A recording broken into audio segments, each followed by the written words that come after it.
Elon মাস্ককে চিনেন না এমন বাঙালি বোধহয় বাংলাদেশে এখন নাই। যারা চিনেন না তাদের জন্য বলতেছি, এলন মাস্ক হল পৃথিবীর সবচেয়ে ধনী ব্যক্তিদের একজন। উনি এত ধনী, ওনার এত টাকা আছে, উনি এত ডলারের মালিক।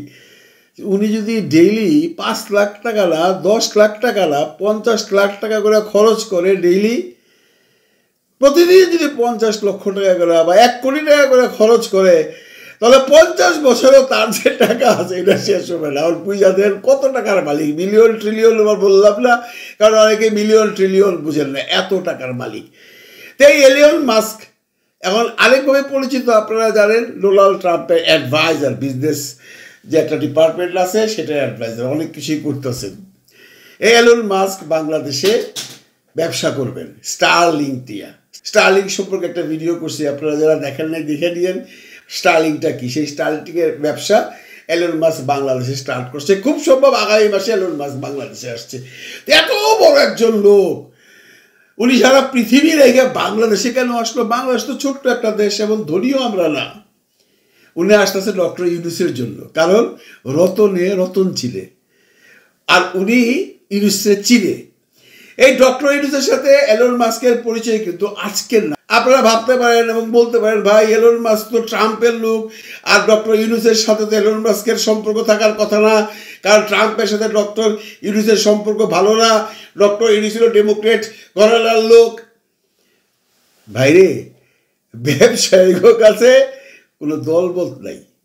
দেখেন না, ট্রাম্প এত বড় ব্যবসায়ী, প্রেসিডেন্ট হওয়ার পরে নরেন্দ্র মোদী 14 বার বন্দুকেরা কয়, কিন্তু ট্যারিফ ঠিকই লাগাই দিছে।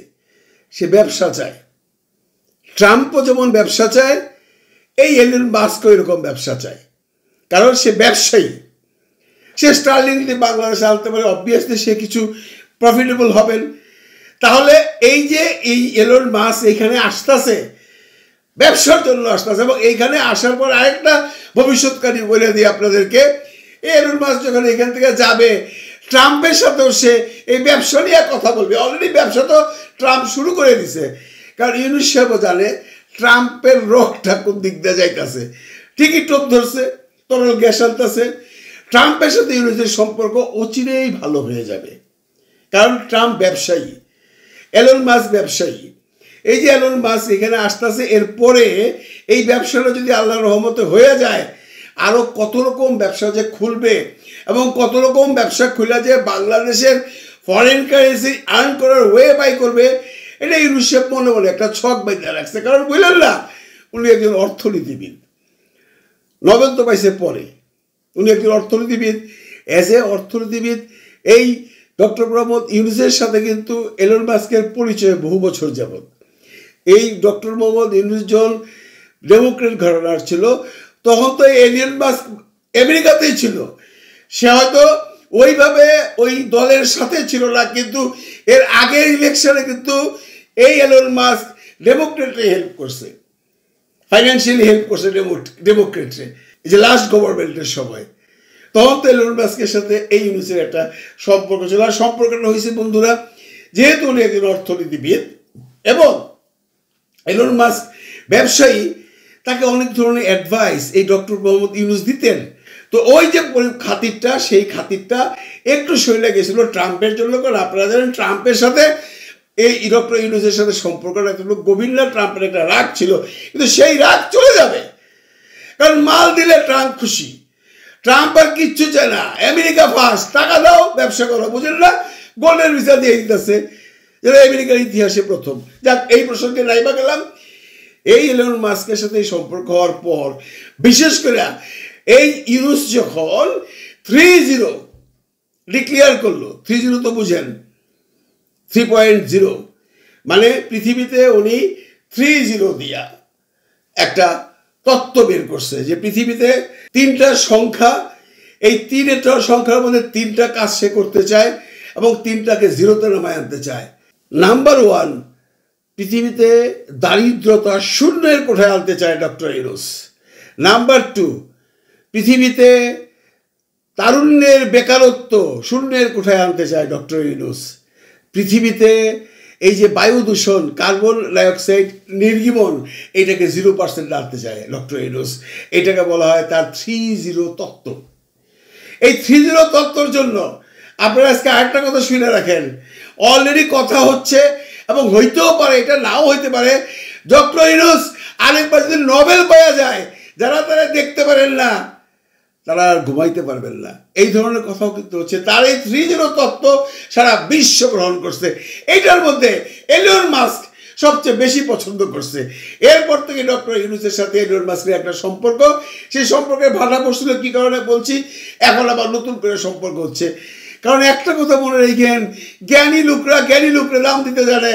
আমার আপনার মতো লোক বসে বসে ইউটিউব বানাবো আর ইউনূসে গাইলে যাবো, অথর্ব কয়ে যাবো।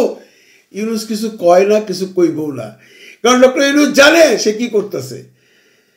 এই যে 3-0 তত্ত্ব যদি কোনো কারণে পৃথিবীতে অ্যাকসেপ্টেন্স হয়ে যায়, সবাই অ্যাকসেপ্ট করছে, ধীরে ধীরে সবাই তার এই কথাগুলো শুনছে এবং তার এই কথার সাথে একাত্মতা প্রকাশ করছে। এর মধ্যে মাস্ক একজন, কয়েকদিন পরে দেখবেন ডোনাল্ড ট্রাম্পও বলতেছে, কারণ ডোনাল্ড ট্রাম্পের সাথে ইউনূস ব্যবসা করবে, শুধু তরল গ্যাস না, আরও কত কিছু করে। খালি দেখেন উনি যতদিন আসেন এগুলো কইরা যাবেন। উনি ছোটখাটো কাজ করতেছে না ভাই, হ্যাঁ উনি আসিয়ারা দেখতে হসপিটালে যাচ্ছে না, কিন্তু বড় বড় কাজ তো উনি করতেছে। এই যে এলন মাস্ক বাংলাদেশে আইসা স্টারলিংক ওপেন করবে, স্টারলিংক হওয়ার পরে বাংলাদেশের অর্থনীতি কোন পর্যায়ে যাবে, যারা মূর্খ তারা সেটা বুঝবেন না। যারা মূর্খ তারাই বলে অথর্ব ইউনূসকে। ইউনূসকে বুঝতে হইলে সেই জ্ঞান আপনার থাকতে হবে। ইউনূসের চলন বলন, ইউনূসের পরিবেশ পরিস্থিতি আপনার আমার সাথে মিলবে না, বিশ্ব রাজনীতির সাথে মিলবে। আজকে যদি কোনো কারণে ডেমোক্রেট আসতো তাহলে আপনারা এত কথা কইতে পারতেন না। আপনারা অনেকেই বলতেছেন যে ইউনূসের সাথে ট্রাম্পের সম্পর্ক খারাপ লাইগা গেছে গা, ট্রাম্প চাইবো না ইউনূস থাকুক। ট্রাম্প এগুলো কেয়ার করে না, ট্রাম্প আছে তার ধান্দায়, আর ইউনূসেব আছে ইউনূসেবের ধান্দায়। তার ধান্দা নাকি হোল ওয়ার্ল্ডে 3-0 তত্ত্বটাকে এস্টাবলিশ করা, বাংলাদেশের তরুণদের পাশে থাকা, বাংলাদেশের বেকারত্ব দূর করা, বাংলাদেশের দারিদ্রতা দূর করা, বাংলাদেশকে একটা সুন্দর পথে এগিয়ে নিয়ে যাওয়া। উনি এখানে ক্ষমতা নিতে আসেন নাই, ওনাকে আয়না দেওয়া হয়েছে। যেহেতু আয়না দিয়েছেন, উনি তো বলেনি যে আমি অমুকটা বুঝি না, অমুকটা বোঝে না, কিন্তু উনি যেটা বুঝেন সেটা তো আপনি বুঝেন না, উনি যেটা ভাবেন সেটা তো আপনি ভাবেন না। ইউনূস যদি নোবেল পাওয়া যায় তখন আপনাকে আবার জ্বলবো না, তখন আমাদের গর্ব, আমাদের গর্ব। ইউনূস সাহেব অনেক অনেক চালাক একজন মানুষ, অনেক শিক্ষিত একজন মানুষ, অনেক বুদ্ধিমান একজন মানুষ। সে ধীর গতিতে চলে, আর আমরা যারা বোঝাই তারা কথায় কথায় ফটফট ফটফট ফটফট করি, মুখটা যাইছে তাই বলি, কারণ আমাদের কথার কোনো ভ্যালু নাই। উনার কথার মূল্য আছে, উনার কথার মূল্য আপনি না দেন, সারা বিশ্ববাসী উনার কথার মূল্য দেন। ভালো থাকবেন সবাই, ভালো রাখবেন সবাইকে। খোদা হাফেজ।